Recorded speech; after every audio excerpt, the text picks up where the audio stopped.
Hello, friends. It's your half-assed reporter back.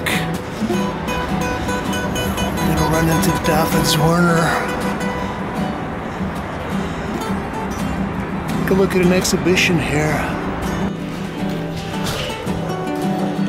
Oh, and the show we're gonna take a look at is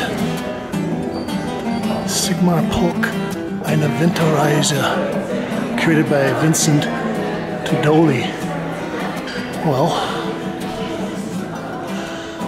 with my limited German, I guess the Winterreise means a winter trip.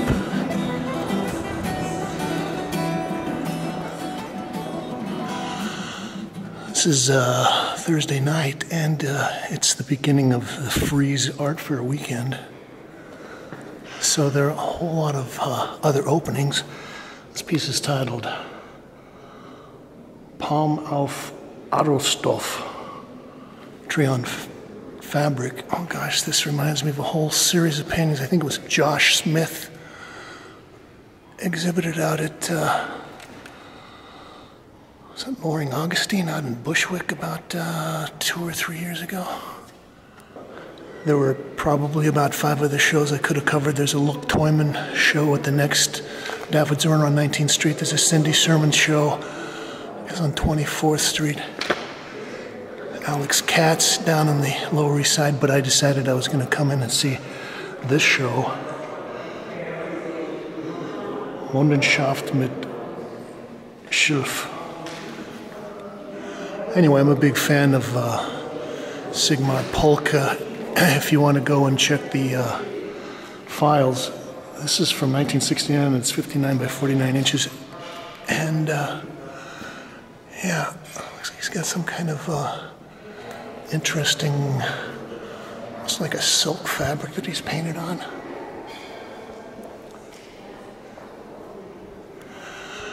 I covered the Sigmar Polke retrospective at the Museum of Modern Art, and I guess at this point it's probably about 3 years ago.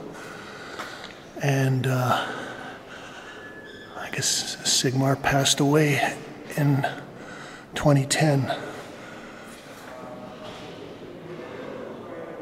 This is Own a Title. Lacquer and spray paint in Perpex box. Yeah, so this looks like he's actually kind of just stapled a piece of plastic onto stretcher bars and then painted on both the front and the back sides. Well, I think Sigmar kind of fits into a unique place in German painting. And I'm not sure, but I think he studied with Joseph Beuys and was also associated with Capitalist Realism and Gerhard Richter. So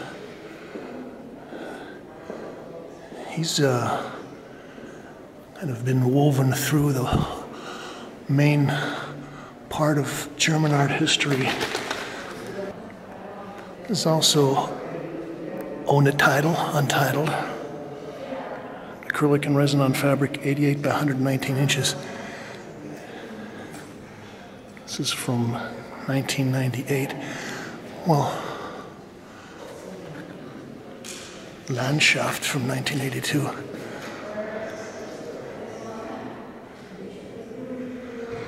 You know, this is actually pretty good because I don't remember seeing any of these at his retrospective.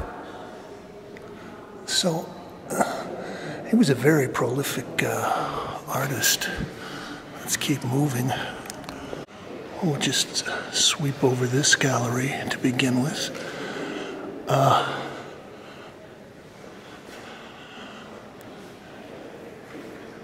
think Benjamin Baclo also wrote a major piece about him and his relationship with Francis Picabia.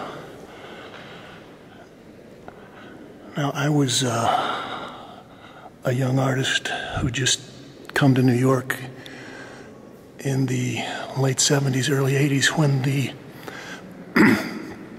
Neo-Expressionists were kind of making a splash. It's titled Hannibal mit seiner Panzerfanten.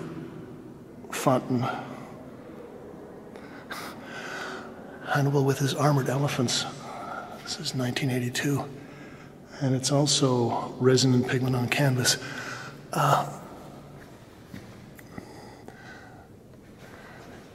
And at that time, I guess in the late 70s, early 80s, the Heftig painters, the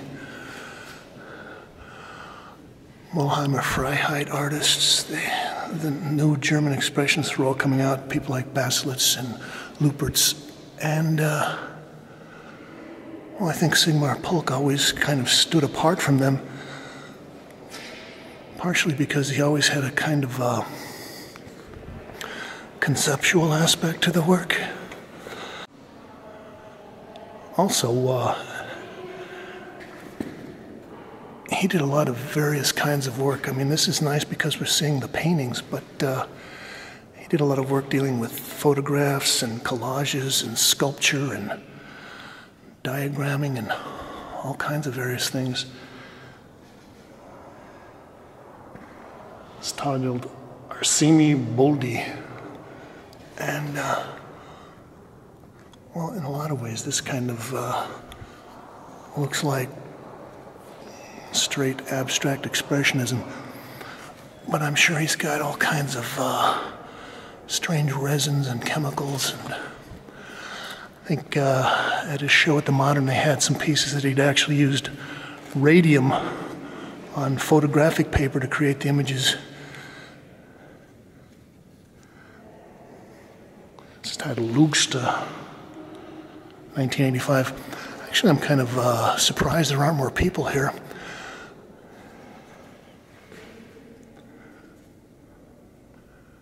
And I remember seeing a couple of his shows up at Michael Weiner up on the Upper East Side. And this was in maybe the early aughts. And well, he was doing a lot of work with resins and very clear kind of synthetic fabrics that he was putting the resins on. This is a big painting. This is 120 by 88 and 7/8 inches. Nachtkappe 1. This nightcap. And I'm looking at this and I'm noticing this little, the bowed stretcher here on the bottom. I wonder if that's intentional.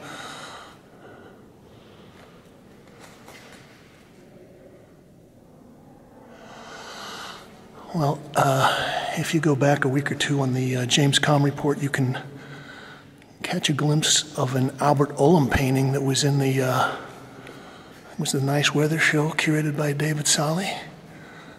And well, I think that Albert Olam probably was influenced a little bit by Sigmar's practice. It's titled Landschaftsreise 1, Landscape Journey 1. And, well, again, we'll take a look a little closer. You can see the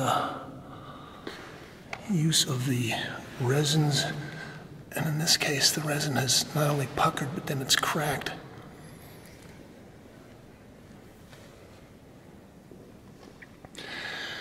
And I was just talking to the receptionist. I guess this is the first show that they've had here with David Zwirner with the estate of Polke.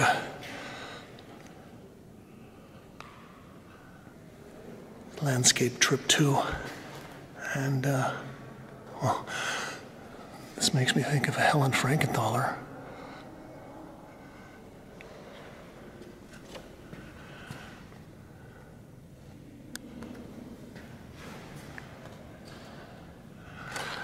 Now that I'm looking at this, I'm also thinking of Carrie Moyer. Go back a couple of months, we did a report on Carrie. And, well, she's an artist that also likes to use a lot of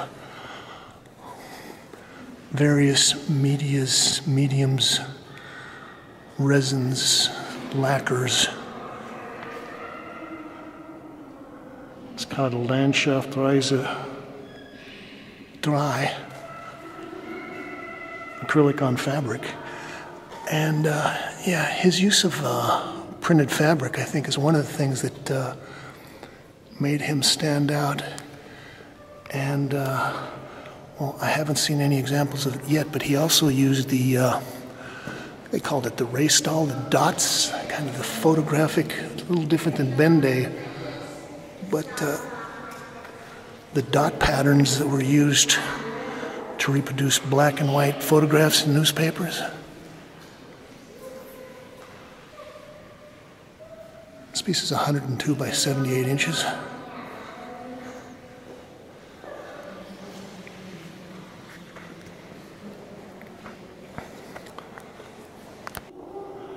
So this is Landschaftsreise 4. So right here we've got a suite of the landscape trip paintings.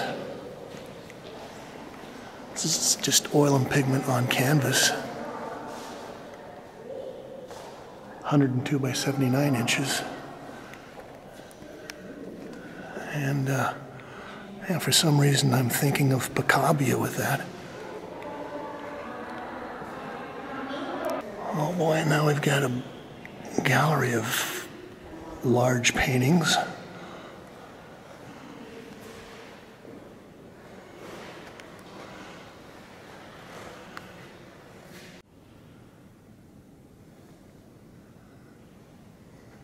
This is titled Irgendwo ganz oben. Somewhere at the top, 1983, artificial resin and dispersion on canvas, 102 by 79 inches. And, well, I'll read a little bit from the press release. The works in the exhibition will range from playful takes on mass-produced tourist scenery from the 1980s to compositionally layered paintings from the 1980s that offer complex reinterpretations of travel-related themes, romantic notions of the sublime, and the hallucinatory imagery, thereby addressing both outward physical travel and inner mental intellectual journeys. Okay, well, I have a friend who was a pretty well-known German painter, and I guess it wasn't a secret that not only Sigmar but a lot of the German painters, like a lot of people in the 60s, indulged in mind-altering drugs. Smoked a lot of hash, things like that. This is titled Magnetische Landschaft, Magnetic Landscape, acrylic and iron mica on fabric. So here he's got some mica, which is a mineral. I don't see it sparkling. This is 116 by 114 inches. So that's almost 10 feet square.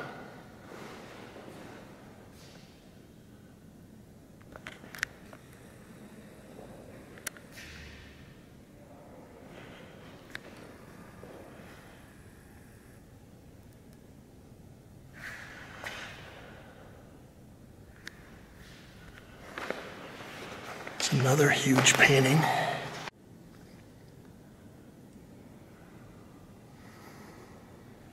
This is Hallucinogen, 1983. It's very apropos. Pigment and resin on canvas, 126 by 102 inches. And, well, this, what looks like blue in my monitor, but in real life it looks more purple. I'm wondering if this is the dioxazine purple that people like Chris Martin and Bill Jensen talk about. Also, well, if you look at the way that the dark pigment kind of has a metallic glow when you get a certain kind of grating light on there, that's the kind of weird effects, almost alchemical effects that Polke was going for in a lot of these works. And I've even heard people speculate that one of the things that might have caused his early death was the fact that he had been working with a lot of very toxic chemicals and nasty resins and other kinds of solvents and things that are not good for you. We're going to wrap up looking at this piece. Schweizer Fleck, black stain. Acrylic resin and pigment on canvas, 1984. And, well,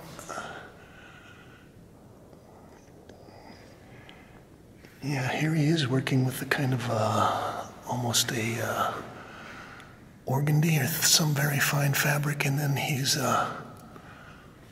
puddled a whole lot of resin on there.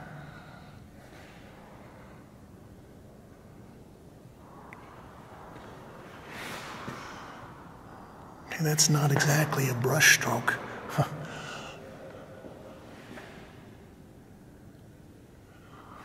I think people like Julian Schnabel have bit a little bit on this approach. Well, I snuck upstairs and they've got, wow, this wonderful installation.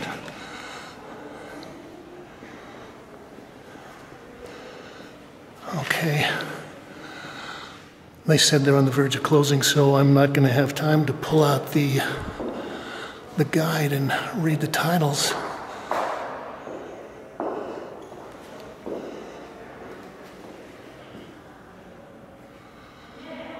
I think all these pieces are about 53 by 59. So that's a little larger than 4 by 5 feet.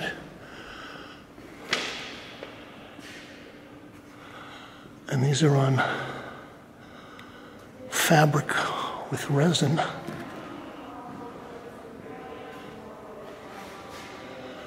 Oh, this is great. This almost looks like stained glass.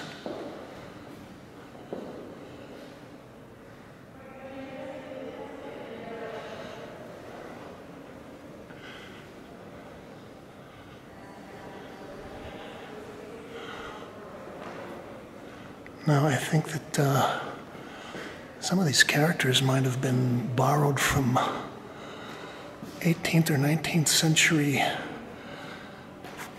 comical woodcuts or something. Oh, that's cute.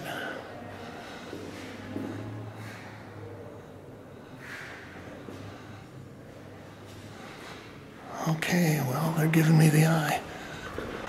This is the last gallery. Laterna Magicia, magic lantern. And again, we've got the very nicely crafted wood stretchers and frames, and then the central image is this very fine fabric with a lot of resin.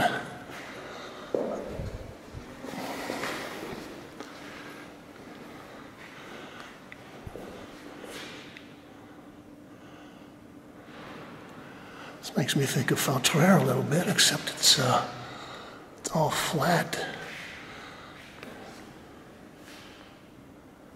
53 by 59.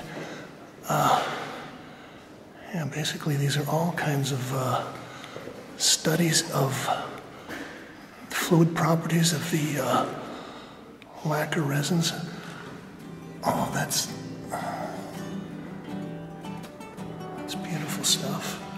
Got kind of a honeycomb fabric there.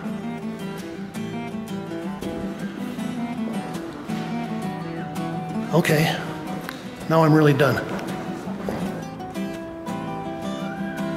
James Kalm, walking through Eine Winterreise, Sigmar Polke at David Zwirner, 537 West 20th Street